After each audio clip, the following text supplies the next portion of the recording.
अस्सलाम वालेकुम नाज़रीन, सराबर खताब से मुखातिब है। कुछ आमतरीन खबरें हैं आपके सामने रख देते हैं। मुद्दात खबरें आ रही हैं कि इमरान खान ने अपने पार्टी के बड़े बड़े खम्बों को चूंकि लीडर इन्हें कहना लीडर कहने की तौहीन होगी, लिहाजा बड़े बड़े खम्बों को, बड़े बड़े बुजदिलों को, बड़े बड़े टट्टू को इमरान खान ने उठाकर बाहर फेंका है। मुद्दात खबरें आ रही हैं, वो आपके सामने रख देते हैं। साथ साथ बीबीसी ने एक आर्टिकल लिखा है और बीबीसी के उस आर्टिकल ने यकीन माने के पांव के तले जमीन खींच ली है। जो उन्होंने लिखा है वो आपके सामने रख देते हैं। पाकिस्तान में जो कुछ हुआ है, जिस तरीके से पाकिस्तान के इदारों ने सरेआम खड़े होकर अवाम को गोलियां मारी हैं, अवाम के सीने छलनी कर दिए हैं। पाकिस्तान में लोग डरे हुए नहीं है, लोग मायूस नहीं है, बल्कि लोगों के ज़हन काम नहीं कर रहे। लोग इस सारी चीज को प्रोसेस नहीं कर पा रहे, लोग सो नहीं पा रहे, लोग सोच नहीं पा रहे, लोगों के दिमाग पाकिस्तान के अंदर बंद हो गए हैं। अब यकीन माने सबको यह पता है कि इमरान खान कमबैक करेगा और इमरान खान ने सोच समझ कर ही ये फाइनल कॉल दी थी। इमरान खान की अंडरस्टैंडिंग भी ज्यादा है, इमरान खान का शौर भी ज्यादा है और इमरान खान बहुत पहले से निजाम की फस्तायत को, इसके घटिया और घिनौने और बदबूदार चेहरे को इमरान खान असल में पहचान चुका था और इमरान खान इसे जानता था। इमरान खान थोड़ा अलग तरह का खिलाड़ी है और जहां पर रास्ते बंद हो जाते हैं वहां से इमरान खान रास्ता निकालता है। ये एक रियलिटी है, इसीलिए वो इमरान खान है, इसीलिए वो नवाज शरीफ नहीं है, इसीलिए वो जरदारी नहीं है, वो इसीलिए इमरान खान है। लेकिन इमरान खान ने एक दफा कहा था और कई दफा अपनी तकरीरों में कहा था कि इनका निशाना मैं नहीं हूं, मैं सिर्फ इनके और तुम्हारे दरमियान में रुकावट हूं, इनका निशाना तुम हो। तुमसे मुराद ये थी कि उस रात को तड़ तड़ करती गोलियों के सामने जो नौजवान खड़े थे, इनका निशाना तुम हो से मुराद ये था कि पाकिस्तान के अंदर मतियुल्लाह जान और पाकिस्तान के अंदर बहुत सारे साफी जिन्हें उठाकर गायब कर दिया गया, जिनके ऊपर जाली 2 नंबर मुकदमात बना दिए गए हैं, इनका निशाना तुम हो से मुराद पाकिस्तान की वो आवाम थी जो 72 घंटे जिसके ऊपर ये शेलिंग करते रहे, 72 घंटे पुलिस और मुख्तलिफ जगहों से नफरी लगाकर और फिर उनकी नाशों के ऊपर इन्होंने बेगैरतियों की तरह इन्होंने रक्स किया, इन्होंने उसके ऊपर डांस किया। घिन आती है, यकीन माने घिन आती है। इनकी तरफ देखना मैं बड़ा मुश्किल हो गया है मेरे लिए।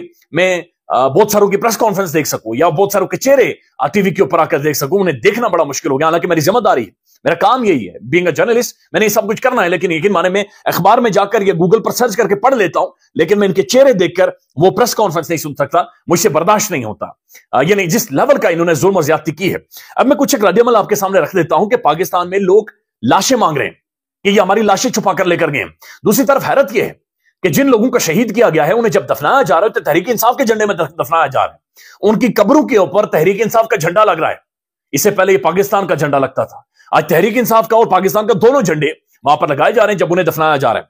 हामिद मीर साहब लिखते हैं, डीजी खान से ताल्लुक रखने वाले शफीक लूंड के भाई इस्लामाबाद में हैं और पॉली क्लिनिक इंतजामिया से दरखास्त कर रहे हैं कि उनके भाई की डेड बॉडी उनके हवाले की जाए। लेकिन डॉक्टरों का कहना है कि वो पीटीआई के कत्ल किए गए किसी भी शख्स की जो डेड बॉडी है वो लायकीन को नहीं देंगे। यानी ये डेड बॉडीज भी लोगों के हवाले नहीं की जा रही, डेड बॉडीज भी हवाले नहीं की जा रही। ये बशारत राजा साहब है, हमारे कश्मीर से हैं, इन्होंने एक ट्वीट किया और ये बड़ा इंपॉर्टेंट ट्वीट है।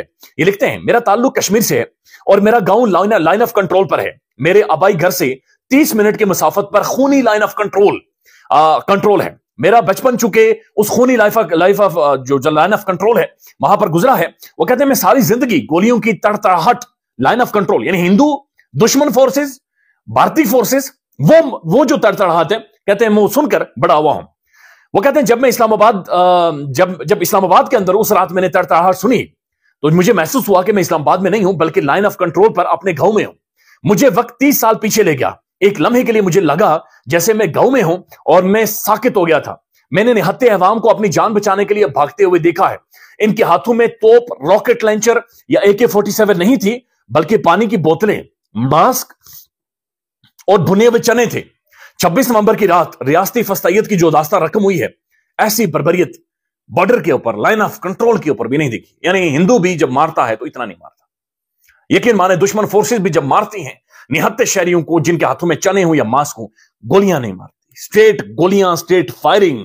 दुनिया ये लिख रहा है कि ये ऑर्डर्स थे कि शूट टू किल, सर में गोलियां मारनी है, आपने फाड़ देना है, उन्हें फाड़ कर रखना है।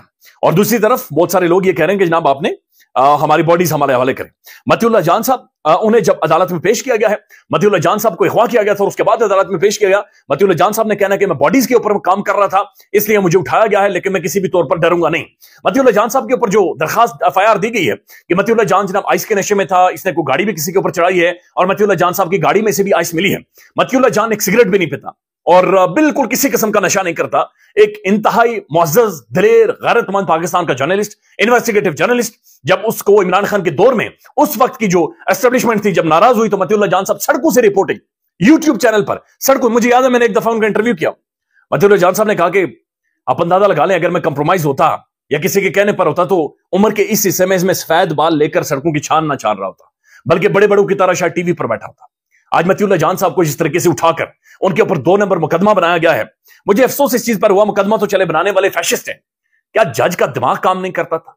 क्या इन जजेस के जहन काम नहीं करते? क्या ये तनख्वाह हराम की लेते हैं? क्या ये हराम खाते हैं कि उन्होंने 2 दिनों का रिमांड दे दिया है? यानी ये डिटाई की इंतहा है, इंतहा है।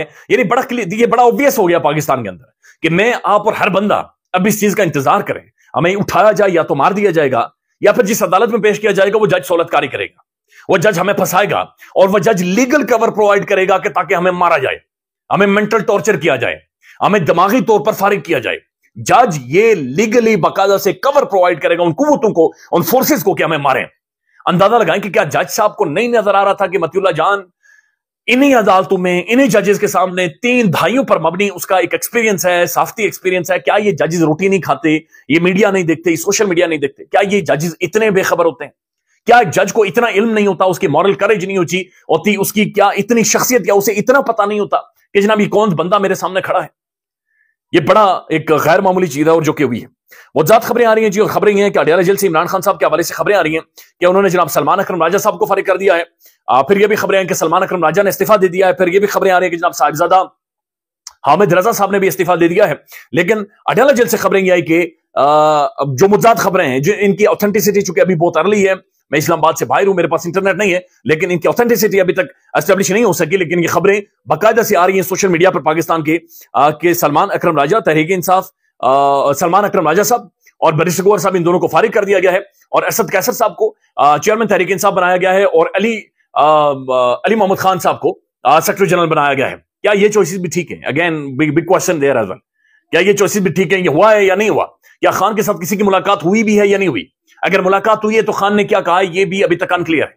अभी बहुत सारी चीजें अनक्लियर। ये भी खबरें आ रही हैं कि शायद खान की किसी से बातचीत ही नहीं करने दी गई, मुलाकात ही नहीं करने दी गई। 190 मिलियन पाउंड में जज साहब ने खुद ही अपनी तरफ से तारीख दे दी थी, लिहाजा कोई ऐसी डेवलपमेंट नहीं हुई। मुज्जाद खबरें, लेकिन बहरहाल ये रिपोर्ट हो रहा है कि सलमान अकरम राजा एंड बरिस्टर गौहर दोनों को बिल्कुल साइड पर कर दिया गया है और ये दोनों लोग आए हैं। तहरीक इंसाफ पर पाबंदी लगाने के लिए बलूचिस्तान असेंबली में भी एक करारदाद पेश कर दी गई है कि तहरीक इंसाफ के ऊपर, इस पूरी पॉलिटिकल पार्टी के ऊपर पाबंदी लगाएं। ये बलूचिस्तान में बाकायदा से करारदाद पेश कर दी गई है। अब वो बीबीसी का जो आर्टिकल है, मैं चाह रहा हूं कि मैं पढ़कर आपके सामने रखूं और आप सुने और आपको अंदाजा हो कि दुनिया क्या लिख रहा है। बीबीसी ने इसका उन्वान दिया है, मेरे कानों से वो सारी चीखें खत्म ही नहीं हो रही।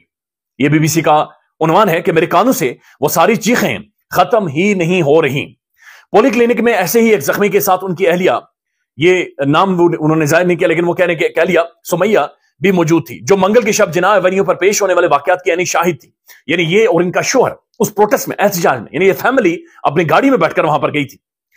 इस खातून ने उन्हें बताया है कि सिर्फ चीखें थी, बस सिर्फ चीखें। हर बंदा अपनी जान बचाने के लिए भाग रहा था। वो खातून बताती हैं, ये रात 9 बजे के करीब वो लम्हा था जब सुमैया को अचानक फायरिंग की आवाजें आई और वो फिर उन्होंने हर तरफ चीखो पुकार सुनी और हर तरफ लोग भाग रहे थे। वो जिना एवेन्यू पर उसी फ्लाईओवर के नीचे गाड़ी में बैठी थी अपने शोहर के इंतजार में, जो चंद मिनट पहले तहरीक इंसाफ के जलसे में शिरकत के लिए पहुंचे थे। यानी फैमिली एहतजाज के लिए गई थी, प्रोटेस्ट के लिए गई थी, ये गाड़ी में बैठी हुई थी और इनके शोहर वहां पर गए थे। वो कहती है कि जनाब, जब मैंने गोलियों की तड़तड़ाहट और मैंने चीखो पुकार सुनी, मैंने सोचा ये आंसू गैस की शेलिंग वाली फायरिंग हो रही होगी, लोग भाग रहे थे। फिर मुझे अपने शोहर नजर आए, वो दोनों हाथ सड़क पर रखे घुटनों के पल नीचे बैठे हुए थे। मैं उनकी तरफ भागी, हर तरफ फायरिंग हो रही थी, तड़तड़ाहट हो रही थी। सुमैया ने बताया, वो कहते हैं, बीबीसी लिखता है कि जब सुमैया बीबीसी को यह बता रही थी तो वो और उनकी बहन मास्क पहने इस्लामाबाद के एक अस्पताल के कमरे में बैठी थी। उनके सामने बेड पर उनके शोहर थे जिनके कांधे पर गोली लगी हुई थी और चंद घंटे कबल ही उनकी सर्जरी की गई थी और उन दोनों के हाथ और पांव और मुंह उनका कांप रहा था और उनका जिस्म कपा रहा था जब वो ये सारी चीजें बता रही थी। वो बताती हैं कि वो कहती हैं, वो कयामत थी, जैसे जंग हो रही हो। मेरे हाथों में मेरे शोहर का, यानी उनके शोहर का खून ही खून था। मेरे कानों से वो सारी चीखें खत्म ही नहीं हो रही। लोग भाग रहे थे और मैं सिर्फ चीखों पुकार सुन रही थी, जो जहां पर मेरा दिमाग रुक गया है। मैं अब कैसे आपसे खुलकर बात करूं? ये कहते हुए सुमैया के हाथ कपकपा रहे थे और उनके चेहरे पर लगा मास्क आंसू से नम हो गया। ख्याल रखिएगा, मेरा माइक भी नीचे गिर गया, ख्याल रखिएगा। अल्लाह हाफिज।